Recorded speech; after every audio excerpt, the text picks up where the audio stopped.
പരിസ്ഥിതിയെ സംബന്ധിച്ച് ബന്ധപ്പെടുന്ന മറ്റൊരു പ്രധാനപ്പെട്ട മേഖലയാണ് വായു. നമ്മൾ ശ്വസിക്കുന്ന വായു നിങ്ങൾ ചിന്തിച്ചിട്ടുണ്ടോ? ശ്വസിക്കാതെ മനുഷ്യൻ ജീവിക്കാൻ കഴിയില്ല.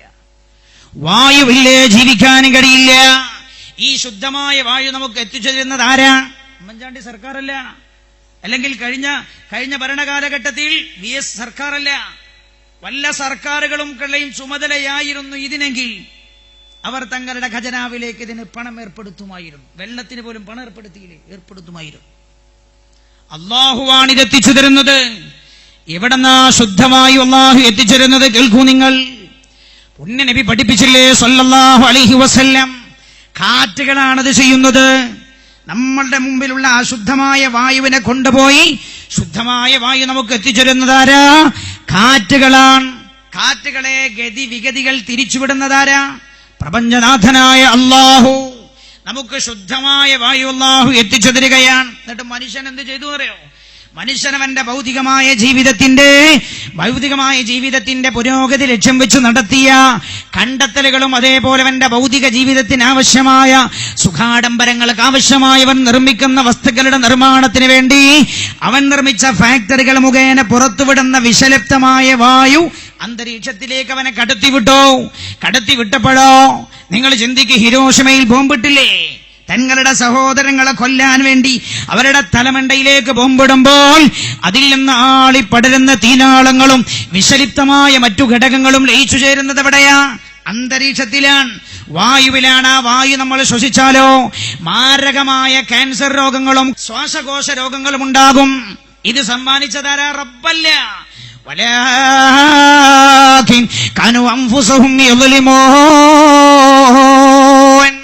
മനുഷ്യൻ തന്നെയാണ്. അതുകൊണ്ട് തന്നെ മനുഷ്യന് ബാധ്യതയുണ്ട് ഏത് കാത്തു സൂക്ഷിക്കാൻ? വായുമണ്ഡലത്തെ സംരക്ഷിക്കുക എന്നത് അവന്റെ ചുമതലയാണ്. മാത്രമോ എന്റെ പ്രിയമുള്ള സഹോദരങ്ങളെ, ആരാ അന്തരീക്ഷത്തെ കേടുപെടുത്തിയത്?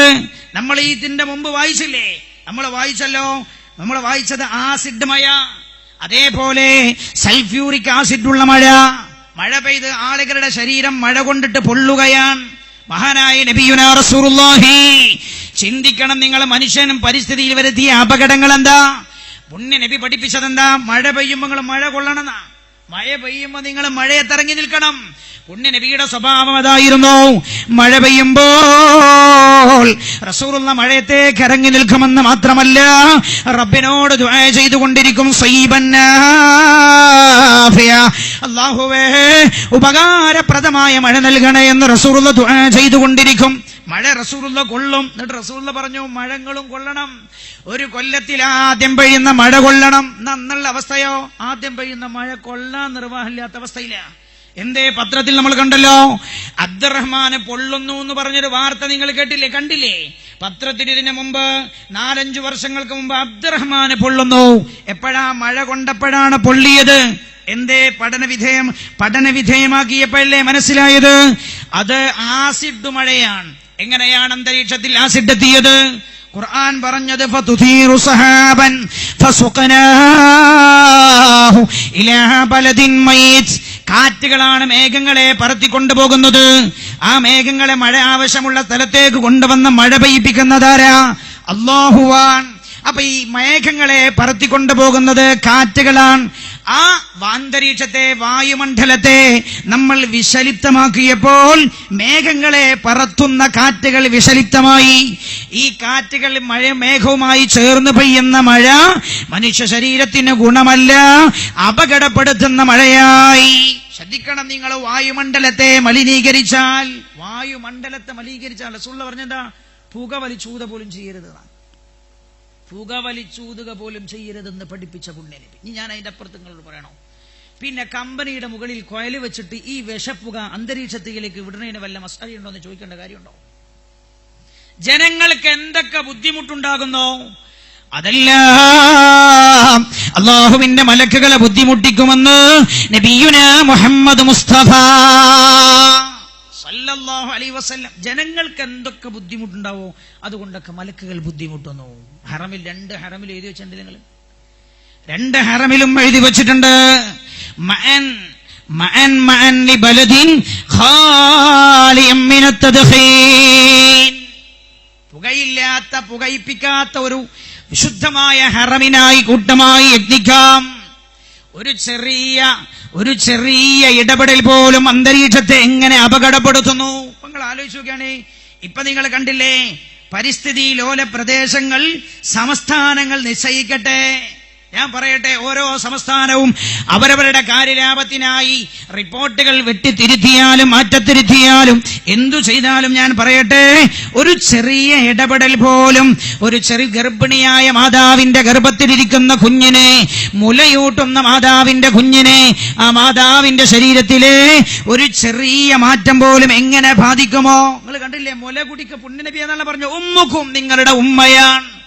മുല കൊടുക്കുന്ന മാതാവിനെ പനിച്ചാൽ മുല കുടിക്കുന്ന കുഞ്ഞിന് പനിക്കും. വല്ലാത്തൊരു ഉപായാണ്. മുല കൊടുക്കുന്ന മാതാവിന് പനിച്ചാൽ മുല കുടിക്കുന്ന കുഞ്ഞിന് പനിക്കും. മുല കൊടുക്കുന്ന മാതാവിന് മറ്റ് രോഗങ്ങളുണ്ടായാൽ മുല കുടിക്കുന്ന കുഞ്ഞിന് ആ രോഗമുണ്ടാവാനുള്ള സാധ്യത ഏറെയാണ്. ഒരു ഡോക്ടർ ഈ വേദിയിലുണ്ടല്ലോ, ചോദിക്കും നിങ്ങൾ, കുട്ടിയുടെ മാതാവിന് ഷുഗർ ഉണ്ടായിരുന്നോ? എന്നാൽ ഈ കുട്ടി വളർന്നു വന്നാൽ ആ കുട്ടിക്ക് ഷുഗർ ഉണ്ടാവാനുള്ള സാധ്യത 40%. ഞാൻ പറയട്ടെ, ഏത് രീതിയിലുള്ള മോശമായ ഇടപെടലും അതിശക്തമായി മനുഷ്യനെ ബാധിക്കുന്നതാണ്. അല്ലാഹുവേ, എല്ലാ അന്തരീക്ഷവും സാഹചര്യവും ഞങ്ങൾക്ക് അനുകൂലമാക്കി തരണേ അല്ലാഹ് എന്ന് ദുആ ചെയ്യുകയാണ്. അതിൽ പ്രധാനമായി വായുമണ്ഡലത്തെ മലിനപ്പെടുത്തിയാൽ നടക്കാൻ പോകുന്ന അപകടം മറ്റൊന്നെന്താ? ശ്വസിക്കുന്നത് മലിനമാവും. മാത്രമല്ല, മഴ പെയ്യുന്നത് മലിനമാവും. ആസിഡ് മഴകൾ പെയ്താലോ? ആസിഡ് മഴ പെയ്യുമ്പോൾ മഴ പെയ്യുന്ന സമയത്ത് വിരിഞ്ഞിരിക്കുന്ന പച്ചക്കറികളുടെയും അതേപോലെ പുഷ്പങ്ങളൊക്കെ ഉണ്ടാവും. പച്ചക്കറികളുടെ അതേപോലെ ധാന്യങ്ങളുടെ വിളകളുടെയൊക്കെ പുഷ്പങ്ങൾ ഉണ്ടാകും. ആ പുഷ്പത്തിലെ വിഷലിപ്തമായ മഴ പെയ്താലോ? ആ വിഷത്തിൽ നിന്നാണ് ഈ പഴമുണ്ടാകുന്നത്. ആ പഴം മനുഷ്യൻ കഴിച്ചാലോ വയറിന് താങ്ങാൻ കഴിയാത്ത മാരകമായ ക്യാൻസർ രോഗം. സല്ലല്ലാഹു അലാ മുഹമ്മദ് സല്ലല്ലാഹു അലൈഹി വസല്ലം. സല്ലല്ലാഹു അലാ മുഹമ്മദ് സല്ലല്ലാഹു അലൈഹി വസല്ലം. അല്ലാഹുമ്മ സല്ലി അലാ മുഹമ്മദ് യാ റബ്ബി സല്ലി അലൈഹി വസല്ലം.